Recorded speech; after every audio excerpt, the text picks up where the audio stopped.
Assalamualaikum warahmatullahi wabarakatuh. Ingkang kula hormati Khatib Syuriah PCNU Sidoarjo, Bapak Dr. Kiai Haji Muhammad Sholeh Qasim MSI. Yang saya hormati Bapak Ketua PCNU Sidoarjo, Pak Kiai Haji Mashun, serta jajaran pengurus harian lainnya, Ketua Satgas PCNU, Bapak Zainal, dan Ketua LTMNU, dan teman-teman semua, para hadirin virtual, para audien, yang alhamdulillah dipertemukan dalam kesempatan yang langka dan luar biasa ini. Oke, ini materi yang berikutnya, yaitu tentang protokol kesehatan di era new normal atau transisi new normal di tempat ibadah atau di rumah peribadatan. Sebelumnya saya sampaikan dulu seperti yang digarisbawahi oleh Abah Zainal selaku ketua tugas dan diperjelas oleh Abah Mashun, update per-Covidan ini seperti apa, karena terus terang masih banyak yang belum percaya, begitu ya. Masih banyak yang belum percaya, masih banyak yang percayanya pada teori konspirasi. Tapi ya ini saya sekedar berbagi, ini resmi dari websitenya COVID-19 Pemprov Jatim, Sidoarjo masih di angka ini, kemudian Jawa Timur juga masih 16.000. Itu 1 bulan terakhir penurunan yang dari tanggal 10 itu hanya 19, cuma naik menjadi 66. Jawa Timur pun juga begitu. Ya.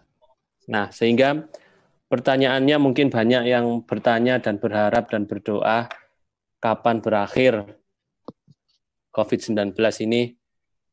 Sekedar saya berbagi cerita, sebetulnya banyak ahli yang sudah memprediksi. Cuman bedanya ahli sama ahlu nih, yang memprediksi kalau ahli ada syaratnya. Jadi berakhir Juli kalau 2 minggu berturut-turut kasus positifnya turun dan sebagainya. Sehingga sekarang prediksinya nggak ada yang pas. Sehingga kapan berakhir nggak ada yang tahu. Ada yang bilang akhir tahun, ada yang bilang pertengahan tahun 2021 dan sebagainya. Tapi ya tetap kita optimis. Semoga ini akan berakhir. Mungkin tonggaknya adalah ketika penemuan vaksin. Dan itu paling cepat akhir tahun ini. Sehingga boleh kami simpulkan dan disinggung tadi oleh Abah Mashun, dalam menyikapi COVID-19 ini, ya kami jiplak teknologi jadul 3G. Tapi G-nya ini bukan handphone. Tapi nggak boleh panik, nggak boleh cuek. Nah, ini yang paling akhir, dan G yang ketiga ini yang harus kita laksanakan semua dan sudah diawali oleh PCLTMNU, yaitu harus go ikhtiar yang maksimal. Salah satunya ya protokol kesehatan. Jadi nggak boleh diam saja, tapi harus tetap beribadah, tetap menjalankan aktivitas, tapi dengan protokol kesehatan. Dan yang sekarang lagi ramai yaitu tentang new normal. Sebetulnya new normal ini kurang tepat. Yang lebih baik sebetulnya bukan berarti kita selama ini nggak normal, tapi ya normal semua sebetulnya. Yang baik adalah sebetulnya new normal, artinya peradaban yang baru sebetulnya. Cuma tidak apa-apa, sudah. New normal kita artikan sebagai new normal. Nah, menjaga protokol, ya kalau mungkin akhir-akhir 2019, gencar-gencarnya siapa kita, nah sekarang kalau COVID itu diganti mungkin, bagaimana kita gitu ya. Bagaimana ini menyikapi COVID-19. NU bagaimana? Lah ini tadi Abah Zainal juga menyinggung, alhamdulillah. Ini dalam minggu lalu ada 2 kejadian yang berhimpitan, PBNU, PWNU itu menginstruksikan ataupun memberikan kabar yang sama, intinya sama, mematuhi. Ini sedikit aja. Sulawesi Selatan, Kalimantan Selatan, itu pula DKI, ya, Ketua Umum Posan Nahdlatul Ulama, mungkin, nah ini masyarakat, terutama warga ulama, agar wajib hukumnya mengikuti protokol kesehatan, yaitu menjaga kebersihan, cuci tangan dengan sabun. Nah, itu sama Buya Said diulang sampai 2 kali. Di menit berikutnya pun beliau masih menekankan bahwa protokol kesehatan ini wajib. Diikuti dari PW. PW mengeluarkan instruksi 7 Juli kepada seluruh PW, PC, MWC, dan seterusnya. Ada 4 poin. Poin yang kedua dan ketiga adalah bagian dari protokol kesehatan. PB seperti itu, PW seperti ini. Sebetulnya PCNO kita itu sejak 30 Maret sudah menginstruksikan. Ada suratnya. Ini instruksi PCNO Sidoarjo peduli COVID-19 yang isinya juga protokol kesehatan. Sehingga disimpulkan bahwa NU ya jelas dan tegas patuhi protokol kesehatan. Nah, bagaimana isi dari protokol kesehatan ini yang merupakan bahasan kita semua malam ini. Referensinya mohon izin kami ambil dari, ya karena ini bab kesehatan, kami ambil dari Menteri Kesehatan. Sudah ada keputusan Menteri Kesehatan dengan nomor sekian, itu tentang protokol kesehatan bagi masyarakat di tempat dan fasilitas umum dalam rangka pencegahan dan pengendalian coronavirus. Ini ditandatangani 19 Juni. Sehingga kapan hari bersama-sama dengan Satgas PCNU Sidoarjo membuat protokol itu keluar 30 Maret. Ada beberapa perubahan karena adanya panduan dari Kementerian Kesehatan ini yang baru ditandatangani 19 Juni atau lebih kurang 1 bulan yang lalu. Nah, ini punya kita sebetulnya yang contoh di slide ini punya PCNU Sidoarjo. Itu yang 30 Maret. Ini salah satu isinya. Sebagian besar sama. Ada beberapa hal yang perubahan sedikit dari Kemenkes itu. Nah, yang kami bahas, yang kami share kepada Bapak-bapak sekalian, yang ini. Jadi nyun sewu memang masih belum kami ajukan ke Satgas PCNU, jadi masih kami simpan di PCNU. Jadi ada 2 poin penting kalau berbicara tentang protokol kesehatan di masjid atau di musola, ataupun di langgar atau di surau. Yang pertama, itu bagi takmir, bagi pengelola. Nah, insya Allah ada 13 poin bagi takmir. Isinya yaitu, ini kami sadur dari Peraturan Menteri tadi, Pedoman Menteri Kesehatan. Yang pertama tetap, karena corona ini adalah sebuah penyakit yang belum jelas pakemnya, belum jelas panduannya, artinya masih terus berkembang sedemikian rupa dan selalu di trial and error. Itu yang pertama, memperhatikan informasi kekinian informasi dari COVID-19. Kita disarankan untuk begitu. Kemudian yang kedua, nah ini yang disampaikan tadi, melakukan pembersihan dan disinfeksi masjid atau musola secara berkala. Titik poinnya adalah sebelum dan sesudah dilaksanakannya kegiatan keagamaan. Jadi ini sangat beragam kalau menurut saya. Kalau musola yang jamaahnya mungkin hanya 10-20 orang, ya mungkin sehari sekali. Tapi kalau sekelas Masjid Agung, Masjid Kauman, Masjid apalagi ya, Masjid Jami, sekali jamaahnya itu hampir 50, ya mungkin 5 waktu, 5 kali, 10 kali semprotan. Nah, itu tadi yang seperti yang ditanyakan oleh Abah Zainal tadi. Begitu. Intinya semakin banyak jamaah yang hadir, harusnya ya kita lakukan disinfektan. Terutama di titik-titik yang disentuh oleh jamaah.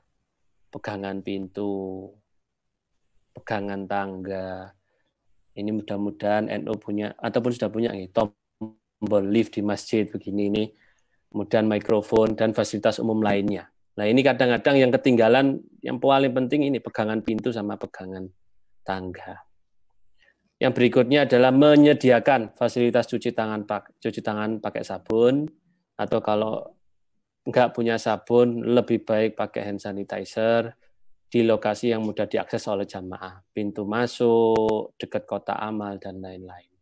Kemudian memastikan optimalisasi sirkulasi udara dan sinar matahari masuk masjid dan musola. Ini yang perlu juga, tapi insya Allah kalau di Sidoarjo ini tempatnya ya sumuk, nggak ada orang pun pasti di blok gitu ya, jendela sama pintunya. Namun jika ada masjid yang sudah ber-AC, lakukan pembersihan filter secara berkala. Nomor 5, ini yang berbeda dengan panduan di PCNO yang kita buat di 30 Maret itu. Kalau yang di PCNO kemarin untuk dibersihkan. Namun perkembangannya di pedoman Kemenkes ini, lantai masjid atau musola yang menggunakan karpet agar tidak menggunakan karpet. Jadi kalau bulan Maret kita itu masih diperbolehkan dengan syarat dibersihkan secara rutin, namun sekarang akibat perkembangan keilmuan COVID-19-nya, penularannya terutama dilarang menggunakan karpet. Begitu. Nomor 6, tetap jaga jarak minimal 1 meter, yang sebelumnya insya Allah 1,5 sampai 2 meter. Ya sebetulnya lebih jauh lebih baik, cuman kayaknya nggak cukup masjidnya kalau 1,5 atau 2 meter. Yang nomor 7, melakukan pengaturan jumlah jamaah dalam waktu bersamaan agar memudahkan penetapan jaga jarak. Spesifik lagi nomor 11, ini yang sering kita lakukan, cuman tulisannya gampang, cuman pelaksanaannya agak sulit. Karena saya sendiri di desa saya mengalami hampir 3 kali pelaksanaan sholat Jumat baru bisa betul-betul dilaksanakan dengan baik, yaitu larangan masuk ke masjid atau musola bagi jamaah yang memiliki gejala demam, batuk, pilek, nyeri tenggorokan atau sesak nafas. Nah ini susah kalau yang nanya ini kalau nggak tenaga kesehatan. Nanti batuk padahal ya bersin gitu. Ini agak susah memang nomor 11. Nomor 12 juga begitu, melakukan pemeriksaan suhu di pintu masuk. Ini yang sering kita lihat, sering kita perhatikan, apabila ditemukan suhu lebih dari 37,3 derajat Celcius, dengan catatan 2 kali pemeriksaan dengan jarak 5 menit, tidak diperkenankan masuk ke masjid atau musola. Ini juga sulit sekali pelaksanaannya. 1, alatnya. Sekarang itu termogan itu macam-macam, dan kalau sebulan yang lalu atau 1,5 bulan yang lalu harganya sudah 1 juta ke atas, dan itu tidak jamin. Mahal itu tidak jamin valid. Saya sendiri mempraktekkan orang yang jalan dari rumah, kondisi panas, pakai kopiah hitam, dibuka kopiahnya, saya ukur suhunya 40. Padahal orangnya barusan dadak di sawah. 40 derajat. Ya enggak sakit. Enggak mau dibilang sakit, enggak mau dibilang suhunya panas. Suruh berhenti dulu, duduk, kopiah dibuka, tidak ada 5 menit, dites lagi, sudah 37,1 atau 36,6. Normal. Artinya, sangat banyak variasinya. Makanya di sini dituliskan 2 kali pemeriksaan dengan jarak 5 menit. Ini pun kalau pelaksanaan pemeriksaan termogannya tidak benar, hasilnya juga tidak akurat. Baterainya masih baterai yang nggak ABC, alkalin, dan seterusnya, juga bisa nggak akurat. Makanya nomor 11 sama 12 ini disarankan memang ya harus ada tenaga kesehatannya ya. Atau paling nggak nanti gimana caranya ada pelatihan untuk itu. 13, mempersingkat waktu pelaksanaan ibadah tanpa mengurangi ketentuan kesempurnaan beribadah. Itu untuk pengelola yang intinya adalah menjaga kebersihan secara rutin dan disiplin. Kata kuncinya di rutin dan disiplin. Yang kedua, pokok yang kedua yaitu bagi jamaah. Bagi jamaah atau bagi individu, bagaimana? Kalau tadi takmirnya, sekarang jamaahnya yang mau pergi beribadah ke masjid atau ke musola itu harus paham ini juga sebetulnya. Makanya ini sifatnya adalah sosialisasi. Jadi yang pertama, ya tidak sakit begitu ya. Yang kedua, membawa peralatan sholat sendiri, sajadah, mukena. Kemudian yang ketiga, menggunakan masker seperti yang disampaikan Yai Said. Kemudian menjaga kebersihan tangan. hindari kontak fisik seperti bersalaman atau berpelukan, kemudian hindari menyentuh area wajah seperti mata, hidung, dan mulut. Kontak fisik tadi disampaikan oleh Yai Said, itu adalah bagian dari social distancing. Nomor 7 juga sama, jaga jarak minimal 1 meter. Nah, nomor 8 ini sebetulnya arahan yang sangat masuk akal dan sebuah ikhtiar yang maksimal menurut kami, yaitu bagi jamaah anak-anak usia lanjut dan jamaah dengan memiliki penyakit penyerta dianjurkan untuk beribadah di rumah. Namun, terus terang sulit sekali. Kalau anak-anak masih bisa, tapi kalau usia lanjut, sul adab katanya. Jadi, nggak tahu ini gimana cara melaksanakan ini. Susah sekali. Saya sendiri juga melakukan ini, cuman nggak bisa. Yang usia lanjut ini nggak bisa kita cegah untuk tidak ikut jamaah. Dan mungkin beliau juga lebih sehat daripada kita. Kemudian yang nomor 9, sifatnya adalah himbauan saling mengingatkan antar jamaah. Kalau diringkes sebetulnya bagi jamaah itu hanya ada 3 kata kunci, yaitu masker, kemudian jaga jarak. Jaga jarak ini juga termasuk pengaturan jumlah orang, dan yang terakhir adalah kebersihan diri sendiri. Itu mungkin yang bisa kami bagi.